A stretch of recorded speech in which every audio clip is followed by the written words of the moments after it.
हम लोग वजीरगंज विधानसभा के वजीरगंज प्रखंड में मौजूद हैं और यह डाकबंगला परिसर है। इसमें अभी हम लोग बैठे हैं चाय के चर्चा पर। तो सारी विषयों पर बात होगी। यहाँ पर क्षेत्र के विभिन्न गांव के अलग अलग लोग मौजूद हैं। अभी हम सबसे पहले पिंकू वर्मा जी से बात करेंगे। ये अमेठी पंचायत के कुकिहार पंचायत के रहने वाले हैं।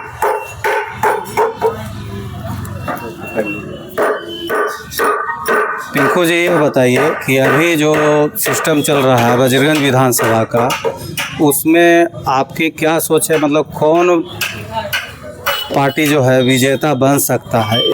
सबसे पहले आप डाकबंगला में हम लोग के साथ जो आज चाय पर चर्चा के लिए आए हैं अमित बाबू, इसके लिए सबसे पहले आपको बहुत बहुत धन्यवाद। पहले है कि कौन प्रतिनिधि हमारा विजेता बनेगा, तो लगातार हमारे क्षेत्र में माननीय विधायक जी वीरेंद्र बाबू किस रूप में काम किए हैं और किस रूप में लोगों के साथ रहे हैं, वो हम लोग से और लोगों से छुपा हुआ नहीं। सबसे अहम बात है कि हम लोग का पहला सोच था कि शिक्षा, केंद्रीय विद्यालय का पूरे बिहार में माने स्थापित हुआ इस बार। उसमें वजीरगंज का भी हम लोग सोचे थे कि सबसे एजुकेशन में वजीरगंज में एक केंद्रीय विद्यालय बने, जबकि केंद्र में और राज्य में डबल इंजन का सरकार भी है। तो इसमें तो पहले एजुकेशन पर आया जाए तो एक केंद्रीय विद्यालय का यहाँ स्थापित होना चाहिए था। आज हमारे जो बच्चे जाते हैं अलग अलग जगह पर एजुकेशन के लिए 100 किलोमीटर दूर तय करना पड़ता है, वो वजीरगंज में व्यवस्थित होता। तो आपके कहने के अनुसार शिक्षा को वो मतलब ज़्यादा अति भाव नहीं दिए जी, मतलब शिक्षा मुद्दा को समझ नहीं। दूसरा नंबर है कि मांझी जी का फोटो लगा करके लोग आगे बढ़ना चाहते हैं। अच्छा। शीर्ष नेताओं जिनका नाम नहीं लेना चाहते हैं। तो अमित बाबू, आप पत्रकार हैं, आप अमेठी रोड से कुकिहार मोड़ से गहलोर रोड का सफर कीजिए और सफर में ये पता चल जाएगा कि हाँ विकास कितना हुआ। तो अभी तो उसका शिलान्यास भी हो गया है मरम्मती के लिए। तो चुनावी मुद्दा है, शिलान्यास हुआ अब न हुआ, आचार संहिता में काम होगा कि नहीं होगा, ये तो लॉलीपॉप है। अच्छा, ये तो लॉलीपॉप है। सरकार में है लोग तो आज किसी भी चीज का शिलान्यास कर सकते हैं, लेकिन धरातल पर काम दिखेगा तब न। चलिए, और भी अंचलाधिकारी बैठते नहीं है।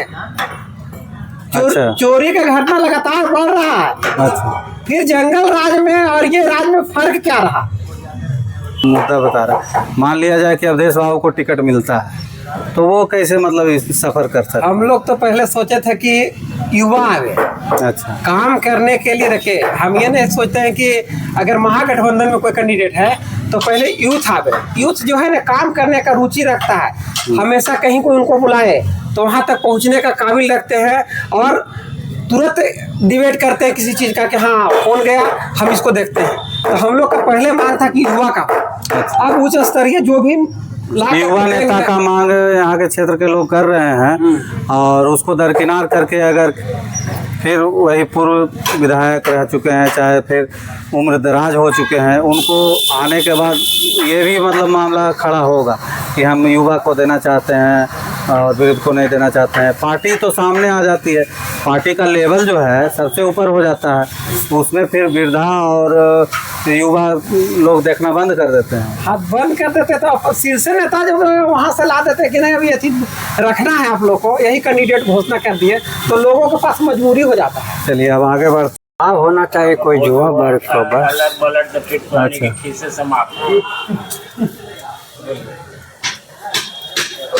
तो हमारे साथ एक और हैं रवि जी, इनका घर पूरा हुआ। परिचर्चा पर बुलाने के लिए अमित बाबू आपका धन्यवाद। अभी जो वर्तमान परिदृश्य के बारे में वजीरगंज विधानसभा के बारे में आप लोग चर्चा कर रहे हैं, उसमें हम यही कहना चाहेंगे कि 2010 में जब चुनाव हुआ तो अवधेश बाबू चुनाव जीते, फिर 2015 चुनाव हुआ वीरेंद्र बाबू जीते, फिर 2020 में फिर, तो इस तरह चलते रहा। और काम अभी महेश जी भी कह रहे थे कि हमने कभी उत्क्रमित जो विद्यालय है, सरकारी विद्यालय, उसमें दोनों नेताओं को, अवधेश बाबू को भी और वीरेंद्र बाबू को भी, कभी औचक निरीक्षण करते हुए नहीं देखा। किसी भी पेपर में हमको तो जानकारी नहीं है। बात रही रोड का, तो बीजेपी वाले लोग कहते हैं कि हमने बहुत सारा काम किया है, 2 टर्म रहे हैं विधायक जी हमारे वीरेंद्र बाबू। अभी पिंकू भी अभी हमारे कह रहे थे बड़े भाई की जो कुकिहार से लेकर तपो गहलोत रोड जाती है, उसका एक बार औचक निरीक्षण किया जाए, उसकी क्या स्थिति बनी हुई है। अभी तो चुनाव का माहौल है, चुनाव का माहौल में तो लोग शिलान्यास करते रहते हैं और बड़ी बड़ी बातें होती रहती है, लेकिन अभी शिलान्यास करने से पहले उसका स्थिति जो भयावह था कि उसमें पैदल भी चलना दुर्लभ स्थिति था। रोड की बात की जाए तो हम कल सोशल मीडिया के माध्यम से देख रहे थे, किनार पहाड़पुर एक पंचायत है, वहाँ के किसी गांव में वहाँ के जितने ग्रामीण हैं वो वोट का बहिष्कार कर रहा है इस बार का चुनाव में। इतना ही विकास अगर वीरेंद्र बाबू रोड के बारे में किए हैं तो फिर वोट का बहिष्कार ग्रामीण क्यों कर रहा है? अच्छा, तो वोट का बहिष्कार क्यों किया जा रहा है? अगर उनका विकास धरातल पर बजरगंज विधानसभा में झलकता तो लोग उनको वोट देने के लिए तत्पर रहते। हम लोग किसी पार्टी से जुड़े हुए हैं तो अभी जैसे देख रहे हैं, ठीक है, आपके हिसाब से वो रोड का मैटर है जी, लेकिन अभी और जो प्रत्याशी हैं चाहे आने वाले हैं उनके बारे में क्या कहना चाहते हैं? जैसे आपके अभी संतोष जी हैं जी, जनसुराज से आए हैं, बिल्कुल। तो ये जो विरोध प्रदर्शित हो रहा है वो उनका लाभ उनको मिलेगा? देखिए, संतोष साहू जी जो मुखिया जी हैं आपको महुयत पंचायत के, हाँ, वो व्यक्ति पूरे बजरगंज प्रखंड में 2 क्षेत्र आता है, मानपुर भी आता है, बजरगंज भी आता है। बजरगंज विधानसभा में उतने लोकप्रिय नहीं है कि उनको हर एक जगह आदमी जानता है, वो अपने क्षेत्र तक ही सीमित हैं। अच्छा, हम लोग वैसे लोगों का यहाँ बजरगंज विधानसभा में डिमांड था। यूथ वो तो पार्टी ला रही है ना, जनसुराज ला रही है। जी जी, अभी नई पार्टी आई है जनसुराज। तो जनसुराज को लोग कैसे मतलब देख रहे हैं? वो शुरू में जो पार्टी का गठन हुआ, अच्छे वो भी अपना इंफ्रास्ट्रक्चर जो भी बात कर रहे थे प्रशांत जी, उसमें लोगों को लगा कि नहीं ये पार्टी गठन हुआ है, लोगों के लिए बदलाव करेगा बिहार में। लेकिन जब टिकट बंटवारा कर रहा है तो टिकट बंटवारे करने के दौरान कल से सोशल मीडिया में देख रहे हैं कि इतनी भयावह स्थिति पैदा हो गई है कि लोग उनका जो है समर्थन कर रहे थे, लोग आज बहिष्कार कर रहे हैं, कह रहे हैं कि पार्टी जो है वो 2-2 करोड़ 55 करोड़ लेके और टिकट बेचने का काम कर रही है। रंजन कुमार और चिंटू भैया जी, और अभी भी वो चुनाव लड़ेंगे। एक अच्छे युवा नेता के तौर पर विकल्प के रूप में बजरगंज विधानसभा में लोग देख रहे हैं। और उन्होंने फील्ड में आज 5 वर्षों से काम भी किया है, वो अपने फंड से काम किया है, चाहे जिस भी क्षेत्र में हो। उनके पास जैसे भी लोग गए, लोगों को मदद करने का काम उन्होंने किया। चाहे किसी भी शिक्षा के मैटर में जाएं बात करने के लिए, चाहे रोड कहीं नहीं है, बना हुआ पुल दिक्कत है, उसके मैटर में जाएं। कोई ऐसा मुद्दा है जो आपके 15 साल बीत जाने के बाद भी वो मुद्दा हल नहीं हुआ? 15 साल मतलब 3 टर्म वो मुद्दा चला हो? सबसे बड़ी मुद्दा बिहार की स्थिति में देखा जाए तो बेरोजगारी मुद्दा है। और बजरगंज विधानसभा में एरो स्टील प्लांट, जैसे बड़े भाई हमारे कह रहे थे महेश सुमन जी, कि वहाँ से रखा गया था नींव। हमारे उद्योग जो केंद्रीय इस्पात मंत्री रामविलास पासवान आज तो नहीं है इस दुनिया में, लेकिन उनके बेटे हैं। अगर यहाँ का विधायक या सांसद चाहता, सदन में आवाज उठाता, तो कुछ न कुछ उस पर आगे बढ़ने का प्रोसेस होता। और सबसे बड़ा मुद्दा बेरोजगारी का ही है, शिक्षा का ही मुद्दा है। युवा उम्मीदवार रहता है या उम्मीदवार, उसको लोग नहीं देख पाता है और पार्टी के ही बेसिस पे लोगों को जिता के भेज देता है। तो हम बजरगंज विधानसभा के तमाम सम्मानित जनता को कहना चाहेंगे कि जितने भी कैंडिडेट बजरगंज विधानसभा में अगर खड़े हो रहे हैं, उनमें से पार्टी विशेष पर आप नहीं जाके जो कैंडिडेट अच्छा हो उस कैंडिडेट को समर्थन करके विधानसभा में भेजने का काम कीजिए, तभी बजरगंज विधानसभा का विकास हो सकता है। चलिए, हमारे साथ जुड़े थे रवि जी, पूरा के विधायक वीरेंद्र सिंह को मिला है, इधर आपके चितरंजन कुमार चिंटू भैया लड़ते हैं, और भी संतोष साहू जी को मिला है जनसुराज से। तो आप कैसा मतलब किसको फिर क्या करते हैं, किसको वोट दीजिएगा? ऐसे तो जैसे आ रहा है वीरेंद्र सिंह के जो टिकट मिला है वो 5 साल रह चुके हैं, ना तो हम लोग का कोई तरह का नाली गाली या कुछ भी है। यहाँ तक कि अगर उनको कुछ सूचना भी दिया जाता है तो भी नहीं आते हैं। जैसे हमारे भवंडी में दिनेश विश्वकर्मा के लड़का का मर्डर हो गया था। अच्छा, उसमें भी उन लोग कहाँ मर्डर हो गया था उनका? तेतर डैम के पास। तेतर डैम के पास जी। हो तो कहाँ, मतलब क्या करते थे उनका लड़का, क्या करते थे? नवोदय विद्यालय में पढ़ते थे। नवोदय विद्यालय के छात्र थे। अच्छा, उनकी 11वीं के छात्र। हत्या हो गई। उनकी हत्या हो गया, लेकिन वो देखने के लिए या हालचाल लेने के लिए नहीं पहुंचे? हालचाल लेने के लिए कुछ भी नहीं। और वही जरा सा चिंटू भैया सुने, कम से कम आए उनके दरवाजे पर, हम लोग को भी सांत्वना मिला। मतलब वो सांत्वना देने के लिए पीड़ित को नहीं पहुंचा। यहाँ तो है कि बड़े बड़े आदमी के पास उन लोग का महत्व है, और गरीब आदमी के कौन सुनता है, कौन जानता है। अच्छा, सोचता है दूध गरीब आदमी है, इसके पास जा करके हम लोग क्या करेंगे। मतलब छोटा बड़ा गरीब यही छोटा बड़ा का चिन्हित करते हैं। अच्छा, तो हम लोग तो अभी गठन किए हैं कि ऐसे हम बीजेपी के खिलाफ नहीं हैं। जब प्रधानमंत्री का चुनाव आता है तो बीजेपी का ही सपोर्ट करते हैं। अच्छा, लेकिन अगर तो हम लोग चिंटू भैया का ही। लोकसभा में आप भाजपा को देते हैं वोट? हाँ, एकदम दिल खोल के देते हैं। लेकिन अगर एकदम अथी हुए हैं, जितना हम लोग का समाज है, और समाज सब उनसे अथी हो, मतलब आपका समाज विमुख हो गया है और चिंटू भैया के पक्ष में एकदम खुलेआम मतदान करना चाह रहा है। मतदान करना चाहे जीते या हारे, चाहे निर्दलीय से आवे, चाहे टिकट पार्टी से आवे। क्या नाम हुआ? अजय कुमार विश्वकर्मा नाम है। अच्छा, घर कहाँ? सिन्हा कॉलोनी बजरगंज। देखिए, लोग अपने स्वार्थ में जो है ना, कोई भी पार्टी का हम बात करते हैं, लोग अपने स्वार्थ में छिपे हैं। जिस दिन युवा और कुछ गार्जियन लोग जाग जाएंगे ना कि नहीं, हमको पार्टी से हट के कुछ काम करना है, और लोग बैठ करके इस सब पर चर्चा करेंगे ना, तो अलग आएगा। अकेले चना भार नहीं फोड़ सकता है, इसमें सब लोग का साथ चाहिए और हर एक वर्ग का साथ चाहिए। कभी लोग देखते नहीं है कि हाँ, जहाँ से पब्लिक सेक्टर शुरू होता है, जैसे ब्लॉक है, तो ब्लॉक पर बैठ करके देखें कि क्या दृश्य है। 3 दिन पहले सीओ साहब ने ज्वाइन किए, मैंने उनको वेलकम कहा। तो 14 तारीख को लोगों का सर्टिफिकेट इशू करना था, स्कॉलरशिप वाला जो सरकार दे रही थी। उसमें हुआ क्या ना कि लोग कर्मचारी को खोजे जा रहे हैं। कर्मचारी जो है पतेल मगरामा में है, कुरकेहार में है, सेक्टर मजिस्ट्रेट के रूप में प्रतिनिधित्व है। हाँ सर, कहाँ है? तो पतेल मगरामा में है। उनको पतेल मगरामा जा रहा खोजने के लिए। मैंने सीओ साहब से बात की कि सर, आप यहाँ का पदाधिकारी नियुक्त हुए हैं, तो लोग कर्मचारी को खोजेगा जब ऑनलाइन व्यवस्था है। तो आप एक जगह फॉर्मेट को जमा करवाइए, रिसीविंग को जमा करवाइए और सारे फॉर्म को डिस्पोज करिए। अच्छा, तो हाँ, तो जहाँ पर आप लोग बैठ करके लोग काम करेंगे ना, तो काम होगा। पार्टी को छोड़िए, जब लोग जाग जाएंगे ना, एकजुट होंगे ना, तो नया दृश्य पैदा होगा। लेकिन है क्या ना कि सबको कोई ना कोई पार्टी से बांध दिया गया है, तो उसी में समर्पित है। लोग अपने अपने स्वार्थ में छिपे हुए हैं, कोई भी लोग हो। जिस दिन स्वार्थ लोग को भी से हट न जाएगा, उस दिन तो वजीरगंज का क्या, वजीरगंज का ऐसा विकास होगा जो धरातल पर दिखेगा। तो ऐसा वजीरगंज में आप लोग जैसा पत्रकार 20 जगह सुदूर क्षेत्र में फलना जगह जा करके, जहाँ समस्या है, जहाँ लोगों का थी है, तो अपने आप युवा जाग जाएगा कि हमें क्या करना है।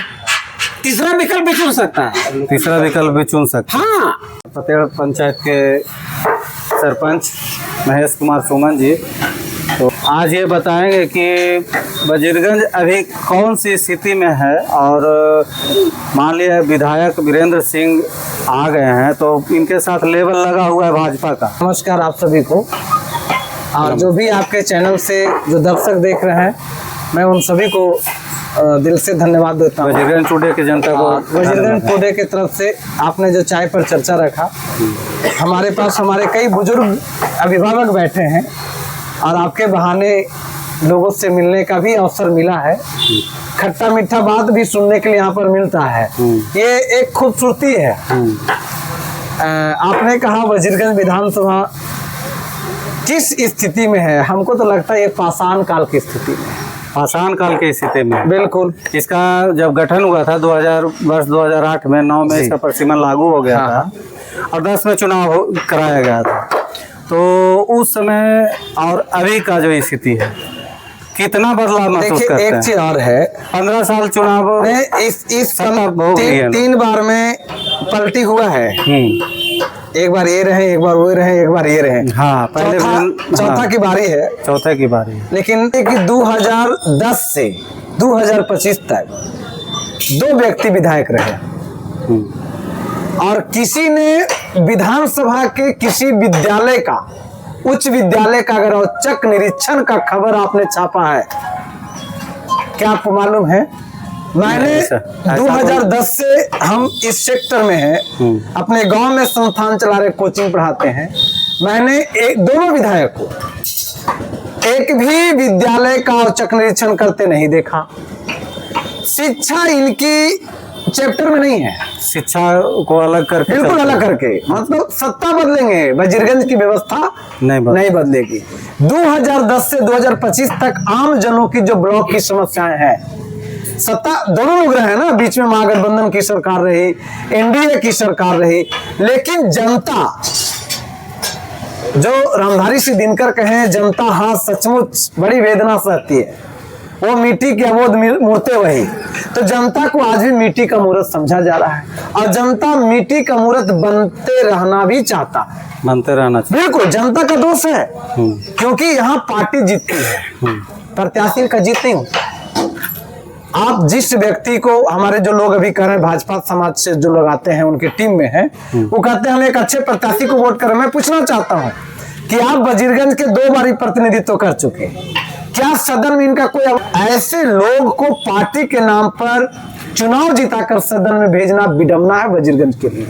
नहीं, वैसे वजीरगंज की समस्या एक और बताते हैं। यहाँ एरो स्टील प्लांट की चर्चा भी आपने करवाया, माननीय विधायक का कभी आपने सदन में सुना? जबकि डबल इंजन की सरकार है यहाँ से केंद्र तक। नहीं, उन्हें विधायक प्रत्येक उत्क्रमित उच्च विद्यालय या जो भी उच्च विद्यालय, राजकीय उच्च विद्यालय का पदासीन अध्यक्ष होते हैं। हाँ, उनकी देख रेख में विद्यालय का संचालन होता है, लेकिन एक भी विद्यालय में ये नहीं देखते हैं कि किस विद्यालय में अध्यापक है, किस विद्यालय में बच्चे नहीं आ रहे हैं। आखिर हम तो चाहेंगे वजीरगंज के लोग के आपके वीडियो के माध्यम से कहना चाहेंगे कि जब जो भी आपके पसंद के विधायक आ रहे, कोई दिक्कत नहीं, हम पार्टी की ओर नहीं जा रहे हैं। आप जिसको चुनना चाहते हैं आप उनसे सवाल कीजिए कि क्या बिहार के गरीब का बच्चा इसी तरह के विद्यालय में पढ़ते रहेगा और आप नेता, मंत्री, अधिकारी, कर्मचारी का बेटा के लिए दूसरा विद्यालय में पढ़ाई होगा? आज जब चुनाव आया है तो सरकारी विद्यालय प्रभावित है, प्राइवेट विद्यालय तो प्रभावित नहीं है। जहां अमीरों के बच्चे पढ़ते हैं उसके शिक्षक तो चुनाव कराने नहीं जा रहे हैं, जहां गरीब के बच्चे पढ़े उसके शिक्षक चुनाव कराने जा रहे हैं। आखिर ये व्यवस्था कब समानता पर आएगा? क्या आप गरीबों को ठगते रहेंगे? सरकारें बदलती हैं और एक दूसरे को सरकारी स्तर की बात है। हाँ। हम वजीरगंज विधानसभा की बात कर रहे हैं। वजीरगंज विधानसभा में जो आपने परिदृश्य दिखाया 2010 से लेकर के 2025 तक, उसमें आपका कहना है कि शिक्षा में कोई खास, जैसा कि पिंकू वर्मा ने बताया था, वही चीज आप भी बता रहे हैं कि शिक्षा में। दूसरी तरफ आप माननीय विधायक जो भी वर्तमान है, अभी हम इनसे कहना चाहेंगे या इनके जो लोग हैं, भाजपा की जो स्थिति है, इनका जो निजी फंड है, आप जितना इस सड़क का शिलान्यास कर रहे हैं, माननीय विधायक का कोई योगदान नहीं। अच्छा, ये कहते हैं कि हम सड़क इतना बना दिए कि वजीरगंज विधानसभा झूठ बोल रहे हैं, सड़क से जाना जाएगा। सड़क झूठ बोल रहे हैं। ये मुख्यमंत्री का डायरेक्ट विभाग काम कर रही है। बिहार के किसी भी विधायक का औकात नहीं है ये सड़क बनाने की बात। ये आम जनता भी शिकायत कर सकता है रोड के लिए और विभाग के लोग आ सकते हैं। उनका जो निजी फंड है 3 करोड़ है, 5 करोड़ है, ये बतावे कि अपने पैसा से कहाँ कहाँ का विकास। मुख्यमंत्री सड़क परिवहन योजना है जिसका डायरेक्ट विभाग के लोग देखते हैं।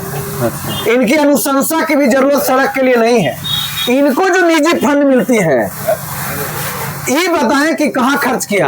हमारे पंचायत के जितना दलित टोला है आज भी कीचड़ और नाली में है, उनका नहीं ये बदला है, तुरंत नहीं बदला है।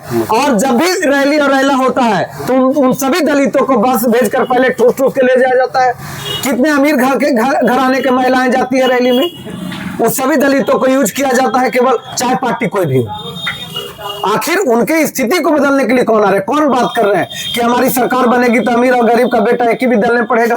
जिस तरह से अमीरों की जो बस्ती है, उच्च जाति के जो बस्ती है, वहां के जो नली और गली का स्थिति है, ऐसा ही गली हम दलितों की भी बस्ती के बनाएंगे। ये कौन बोल रहा है? समानता का भाव नहीं दिखा। बिल्कुल नहीं, किसी भी पार्टी में समानता की भाव नहीं। चलिए।